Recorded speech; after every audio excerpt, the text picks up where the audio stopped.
نہیں ہے کہ آپ ویسے ہی جو ہے الہام کے طور پر آپ کے دل میں آ جائے گی. ہر چیز کو پراپر طریقے سے اگر پڑھا سیکھا جائے تو اس کے لیے آپ کو محنت کرنی پڑتی ہے. ایسا نہیں ہے کہ خود بخود سے ہر چیز آپ کے ذہن میں آ جائے گی.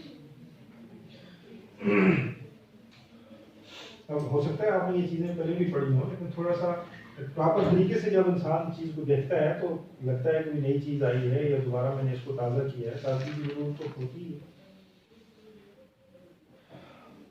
آگے آ گیا ہے تاریخ قرآن.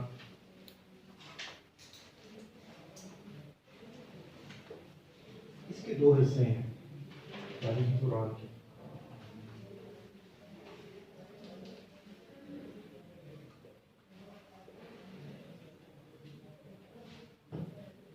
تاریخ نزول قرآن اور تاریخ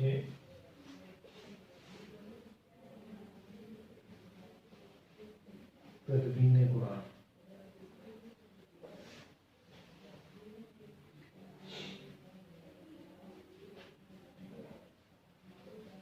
قرآن کریم کے نازل ہونے کی کیا تاریخ ہے، کیا کہانی ہے، کیسے قرآن کریم کہاں سے آیا، کہاں نازل ہوا، کہاں اترا. اس میں سب سے پہلا سوال جو ہمارے سامنے آتا ہے وہ یہ ہے کہ جب کسی چیز کی تاریخ آپ پڑھتے ہیں تو پہلا سوال یہ ہوتا ہے کہ اس کی ابتدا کب ہوئی. اس کی تاریخ پاکستان پڑھتے ہیں تو آپ کو پہلی بات یہ ہوتی ہے کہ 14 اگست 1947 پاکستان وجود میں آیا، ابتدا ہوئی. قرآن کریم کی ابتدا آپ تاریخ آپ پڑھتے ہیں تو سوال یہ پیدا ہوتا ہے کہ اس کی ابتدا کب ہوئی ہے. کیا جواب اس کا ہے؟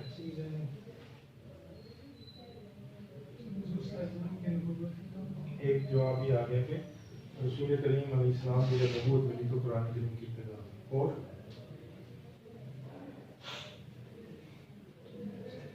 اس کا جواب یہ ہے کہ قرآن کریم ابتدا سے پاک ہے.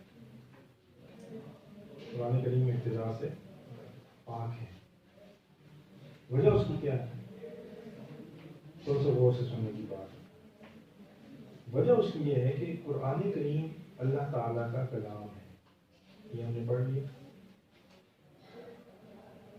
کلام جو ہوتا ہے وہ اپنے متکلم کی صفت ہوتا ہے. میرے خیال سے لکھتا چلا جاؤں زیادہ آسان.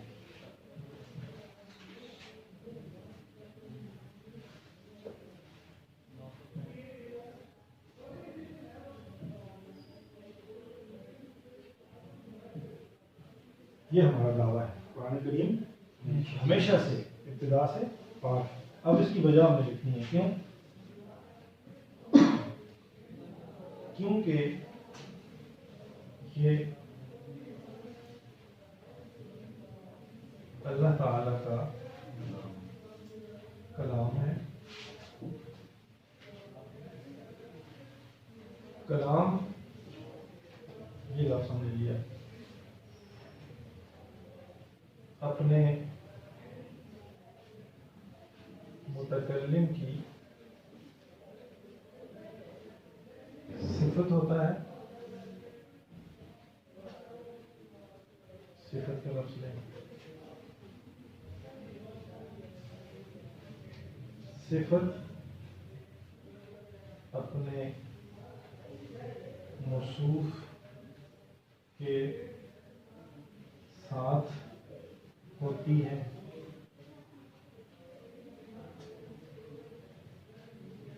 صفت اپنے موصوف کے ساتھ ہوتی ہے.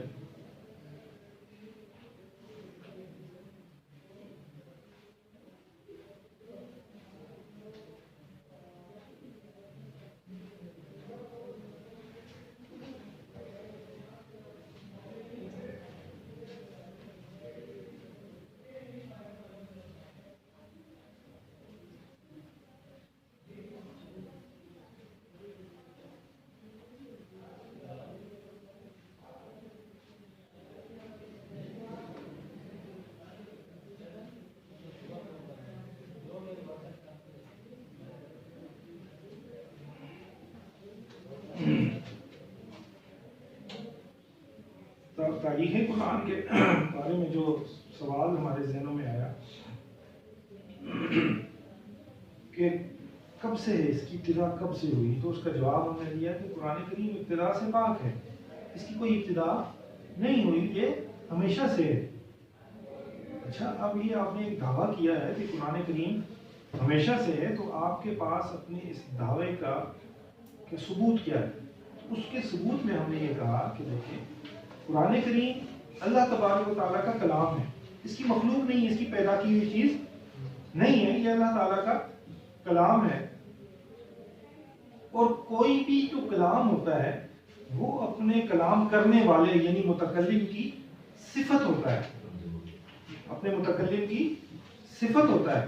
اور صفت اور موصوف جو ہوتے ہیں، صفت یعنی جس کے ساتھ کوئی ذات موصوف ہے، صفت اور موصوف کا کنیکشن یہ ساتھ ساتھ ہوتا ہے ہمیشہ۔ جب سے موصوف ہوتا ہے اس کی صفت بھی اس کے ساتھ ساتھ ہوتی ہے۔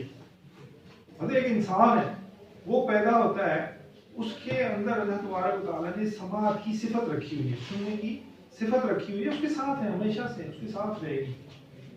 یہ بات الگ ہے کہ کوئی خارجی عمل اس کے اوپر حملہ آور ہو جائے اور وہ سماعت کی صفت اس سے چھن جائے، یہ چونکہ مخلوق کے اندر ہو سکتا ہے، لیکن خالق کے اندر اگر موصوف خالق ہے تو اس کی صفت اس سے چھن نہیں سکتی۔ تو صفت کلام اللہ تبارک و تعالیٰ کا جو ہے وہ اس کے ساتھ ہے ہمیشہ سے، اور اللہ تبارک و تعالیٰ کے حوالے سے ہمارا عقیدہ ہے کہ وہ ہمیشہ سے ہے۔ اس کا مطلب ہے کہ اس کی صفت بھی ہمیشہ سے ہے، اور نتیجہ ہمارا یہ نکلا کہ قرآن کریم بھی ہمیشہ سے ہے۔ تو لہٰذا جب بھی آپ سے کوئی یہ سوال کرے تاریخ قرآن کے حوالے سے، جب بھی آپ کوئی بات لکھنا چاہیں تو آپ لکھیں گے کہ قرآن کریم اللہ تبارک و تعالیٰ کا کلام ہونے کی وجہ سے ازلی ہے، ہمیشہ سے ہے، ابتدا سے پاک ہے۔ اللہ تبارک و تعالیٰ کی ذات کیونکہ ہمیشہ سے، اس کی یہ صفت یعنی کلام اس کا یہ بھی ہمیشہ سے ہے، اس لیے اس کی کوئی ابتدا نہیں ہے۔ اللہ تبارک و تعالیٰ کے علم غیب کے اندر ایک مقام ہے جس کو کہا جاتا ہے لوح محفوظ۔ جس کو کیا کہا جاتا ہے؟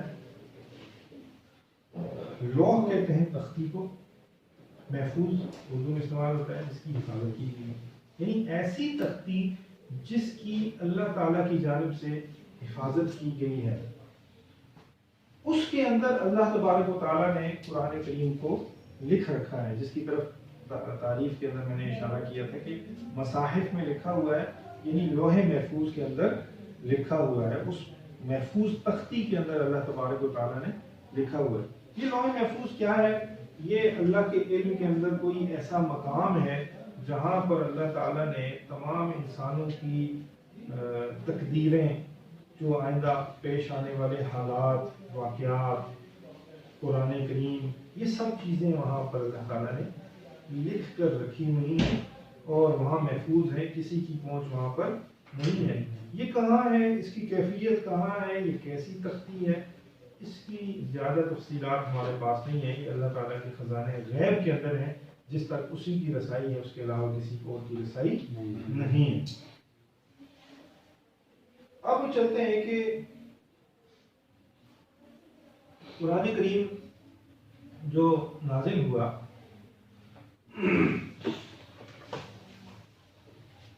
اس کی آگے مزید تاریخ کیا ہے۔ لوح محفوظ سے اللہ تبارک و تعالیٰ نے اس قرآن کو نازل کیا ہے آسمان دنیا پر۔ آسمان دنیا کیا ہوتا ہے؟ دنیا کا مطلب ہوتا ہے قریبی چیز۔ دنیا کا مطلب کیا ہوتا ہے؟ قریبی چیز۔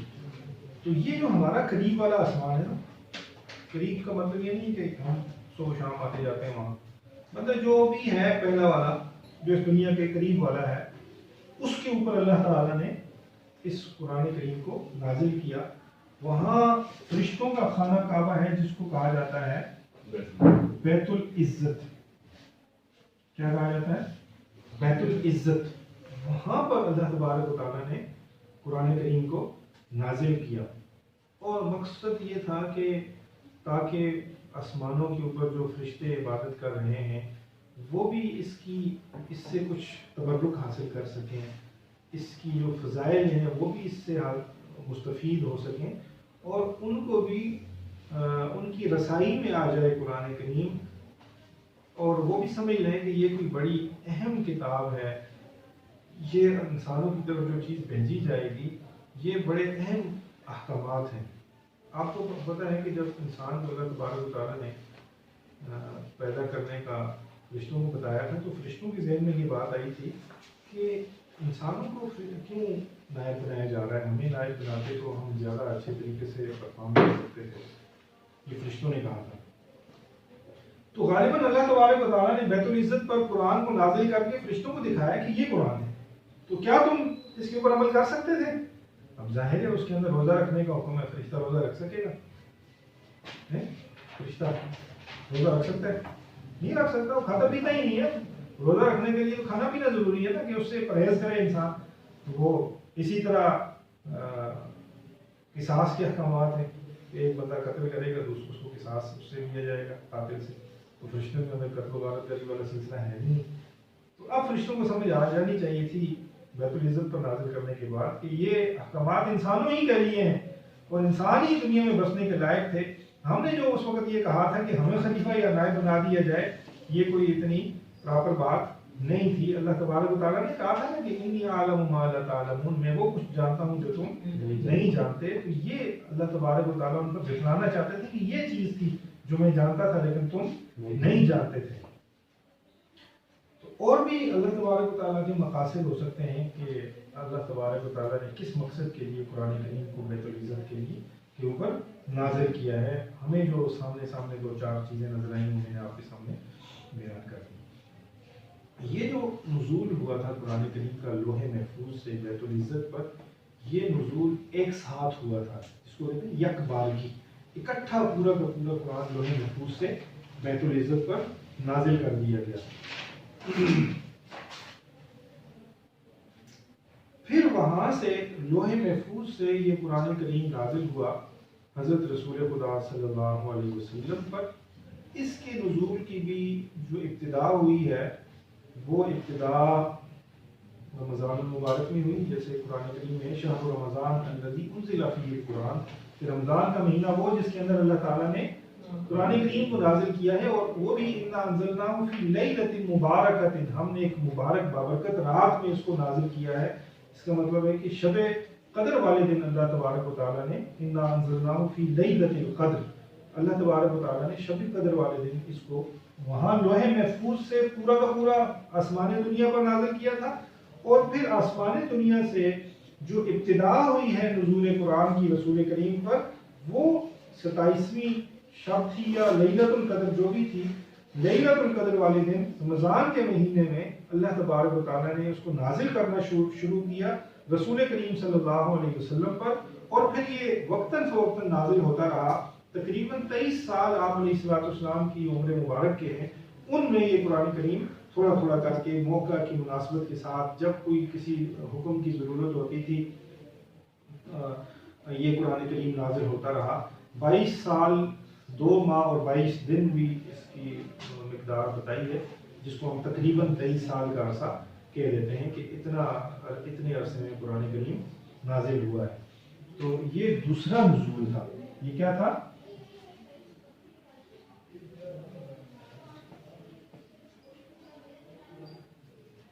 یہ رسول کریم پر جو نزول تھا یہ کون سا تھا؟ دوسرا نزول تھا۔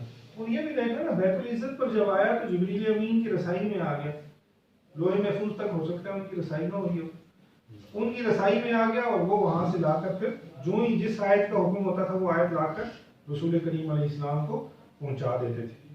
تو یہ قرآن کریم کے نزول کی تاریخ تھی۔ اب ہم آتے ہیں یہاں دنیا میں اس وقت کیا احوال ہے، دنیا پر کیا صورتحال تھی جب وحی کے نزول کا وقت شروع ہوا۔ اس موقع پر یہاں تک کوئی سوال ہے؟ 22 سال کتنے ماہ پہلے سر؟ 22 سال 2 ماہ اور 22 دن۔ کوئی سوال ہے؟ سر یہ بیت العزت اور بیت المعمور الگ ہے؟ بیت المعمور جو ہے نا وہ نیچے سے اوپر آپ جائیں تو 7واں آسمان جو ہے، اوپر سے نیچے آئے تو اوپر والوں کا پہلا، اس پہ ہے بیت المعمور۔ اور یہ جو بیت العزت ہے یہ نیچے سے اوپر پہلے آسمان اور اوپر سے نیچے 7واں آسمان، فرشتوں کا خانہ کعبہ ہے، بیت العزت اس کو کہا گیا۔ اور کوئی جی اس کی طرف آ رہے ہیں، ابھی تو ہم نزول کریں۔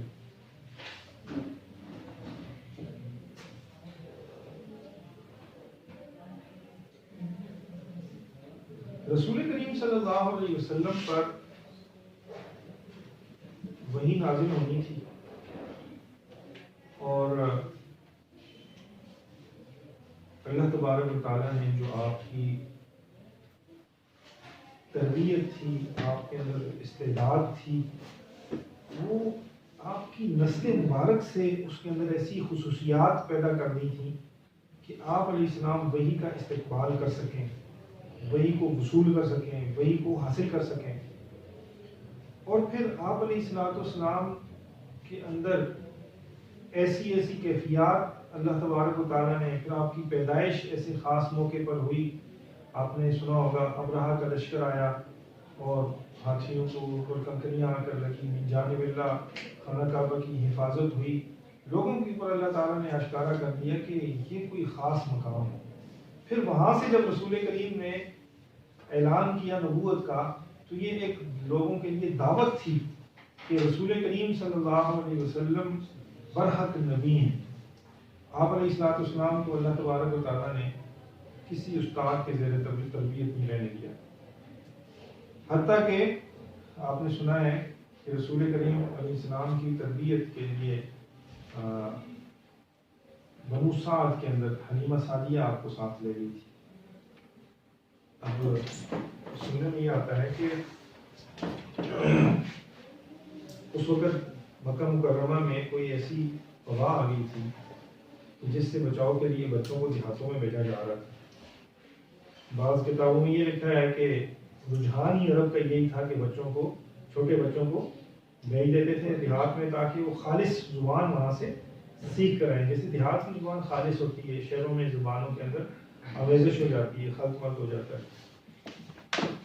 آپ علیہ السلام کو حلیمہ سعدیہ اپنے ساتھ لے گئیں، تو یہ اللہ تبارک و تعالیٰ کا ایک انتظام تھا کہ عام بچے اپنے والد کی پرورش میں رہتے ہیں، والدہ کی پرورش میں رہتے ہیں، اللہ تبارک و تعالیٰ نے اپنے نبی کی پرورش براہ راست کی ہے۔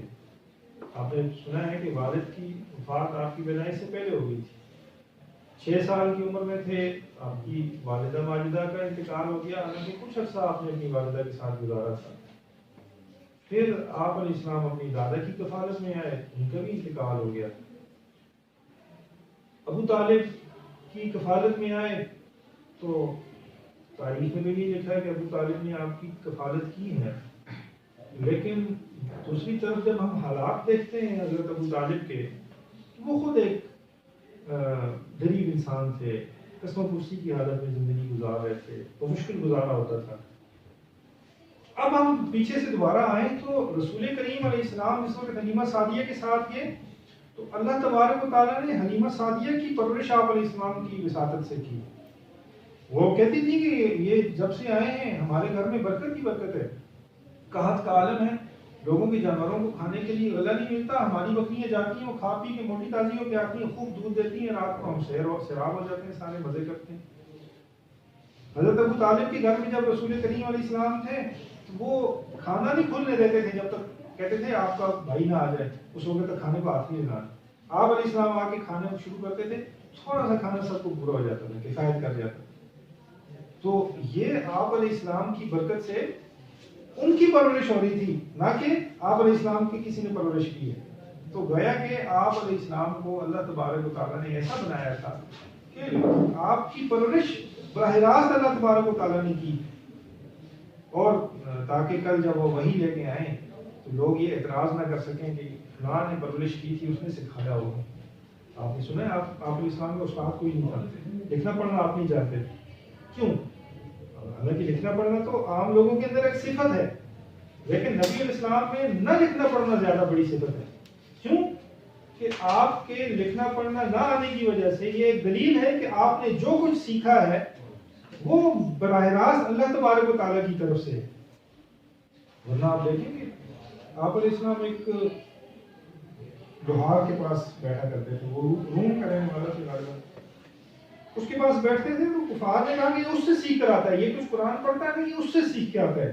قرآن کریم نے کہا لسان الذی یلحدون الیہ اعجمی وھذا لسان عربی مبین، کہ جس کی طرف تم لوگ تہمت لگا رہے ہو یہ اس سے سیکھ کر آتا ہے، اس کی تو اپنی زبان عربی نہیں ہے، وہ روم کا رہنے والا ہے وہ لوہار، تم کہتے ہو کہ یہ اس کے پاس بیٹھتے تھے تو اس سے سیکھ کر آئے ہوں۔ تو حالانکہ دیکھیں ایک غیر عربی آدمی اجمی کے پاس آپ بیٹھتے تھے، اس کی تہمت لگا دی۔ اگر اللہ تبارک و تعالیٰ کے نبی نے کسی سے باقاعدہ طور پر علم پڑھا ہوتا تو پھر تو کہنا تھا لا محالہ یہ اس سے سیکھ کر آئے۔ اللہ تبارک و تعالیٰ نے پہلے سے انتظام کروا دیا تھا کہ نہیں، ان کو کسی کا شاگرد بننے ہی نہیں دینا، تاکہ یہ الزام کل عائد ہو ہی نہ۔ جب وحی کے نزول کا زمانہ قریب آیا تو اس وقت مبشرات کا سلسلہ شروع ہوا۔ مبشرات کس کو کہتے ہیں؟ خوشخبریاں۔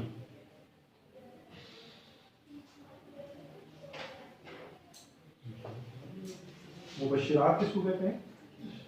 خوشخبریاں۔ جب نزول وحی کا وقت قریب آیا تو آپ علیہ السلام کو رات کو کچھ خواب نظر آتے تھے۔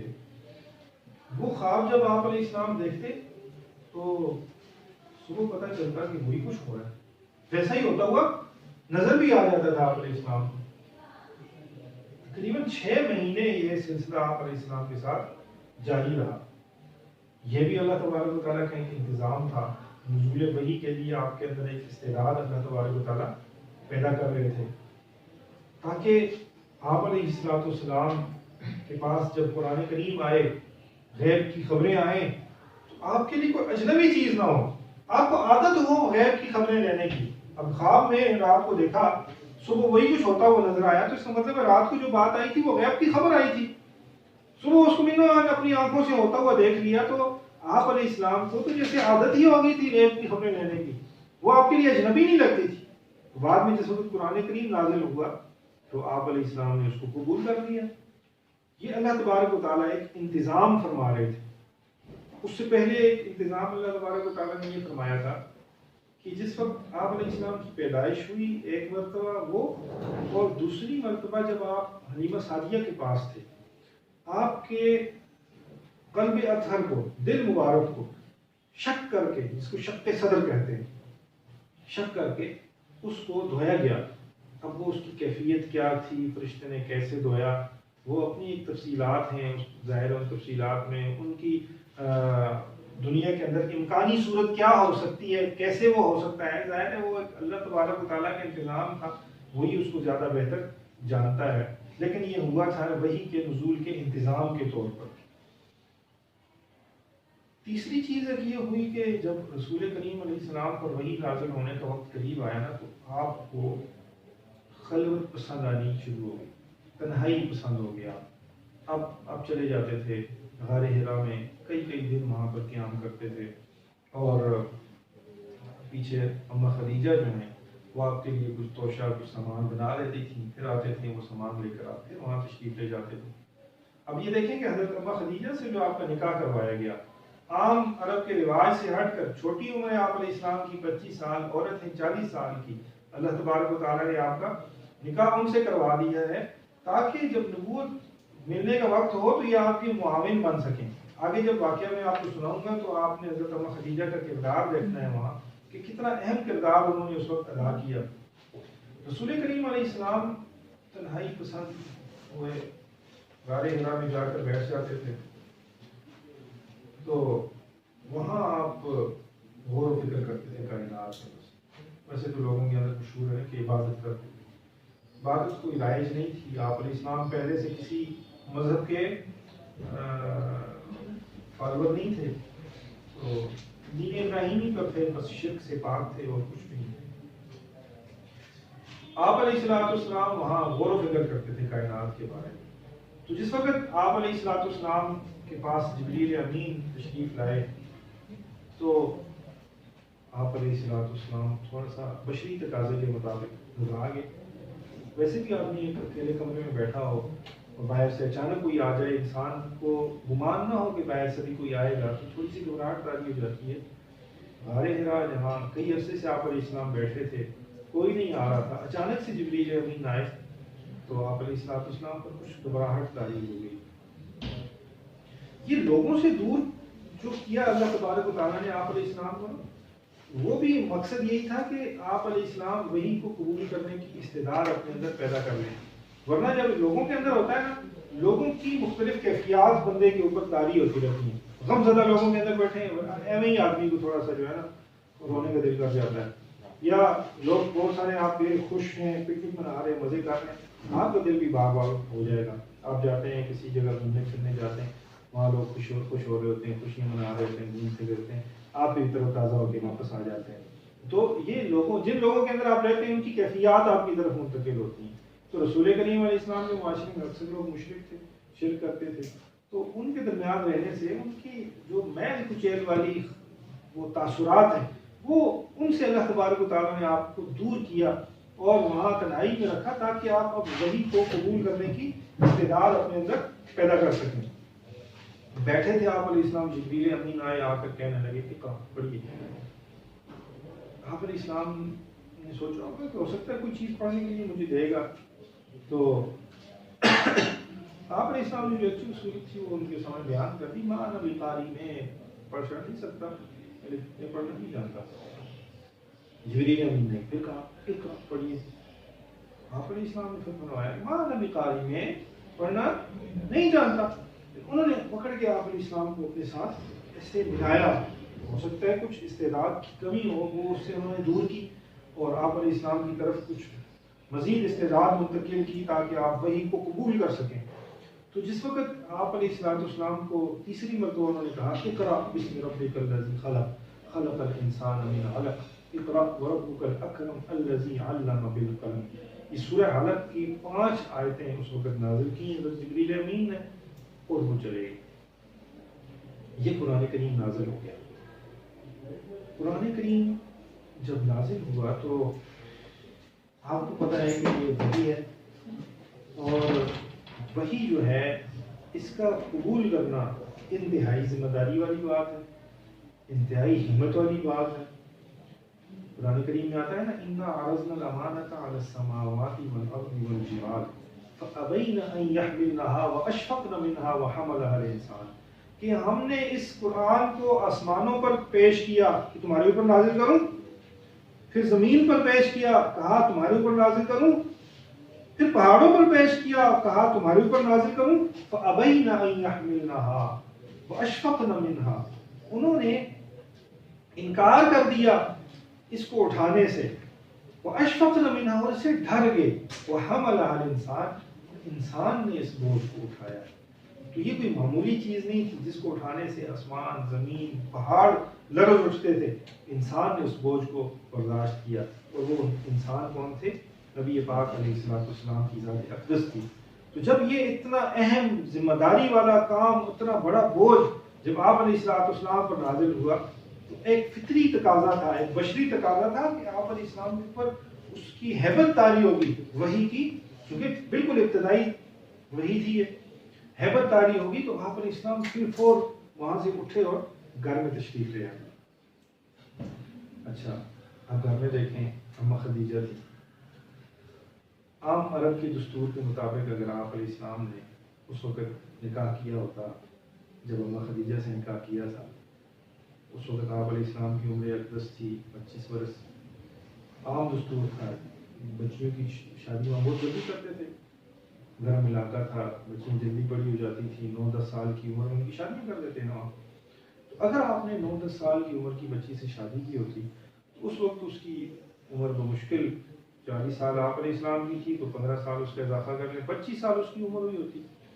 25 سال کی چھوٹی لڑکی کو آپ جب اتنی کوئی اہم بات آ کر بتائیں گے کہ میرے ساتھ اس طرح کا واقعہ پیش آیا ہے، وہ بجائے تسلی دینے کے خود گھبرا جائے گی۔ اللہ تبارک و تعالیٰ نے پہلے سے یہ انتظام کروا کے رکھا تھا کہ آپ علیہ السلام کا نکاح کروایا آپ سے بڑی عمر کی ایک خاتون سے۔ اب آپ علیہ السلام 25 سال کے تھے اور وہ 40 سال کی تھی۔ اب آپ علیہ السلام 40 سال کے ہیں تو ان کی عمر مبارک کتنی ہو گئی ہوگی؟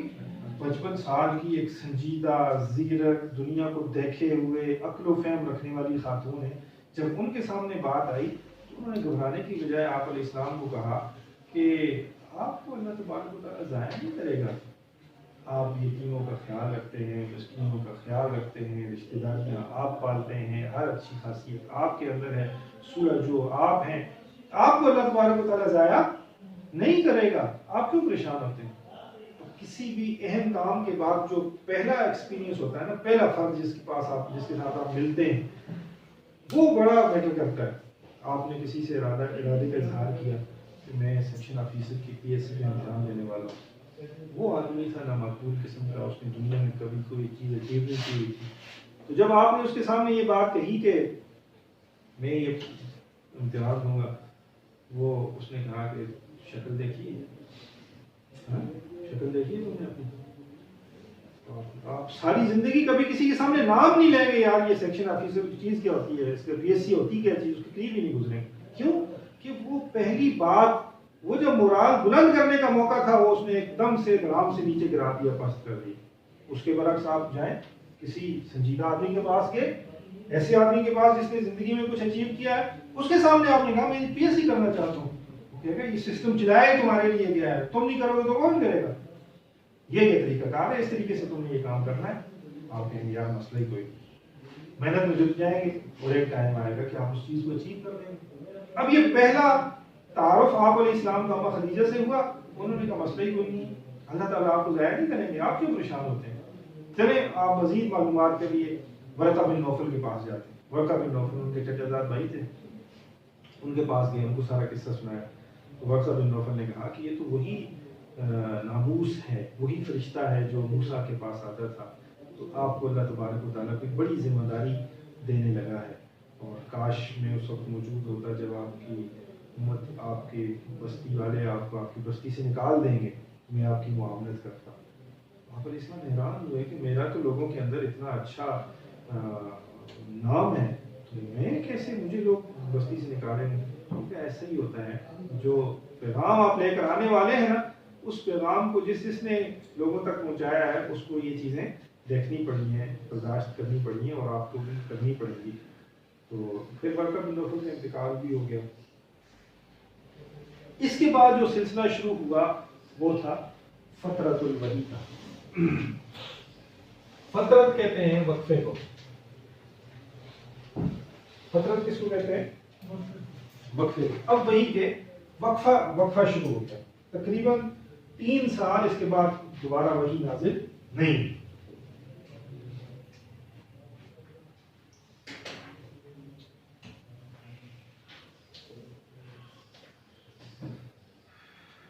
یہ جو فترۃ الوحی کا سلسلہ شروع ہوا ہے،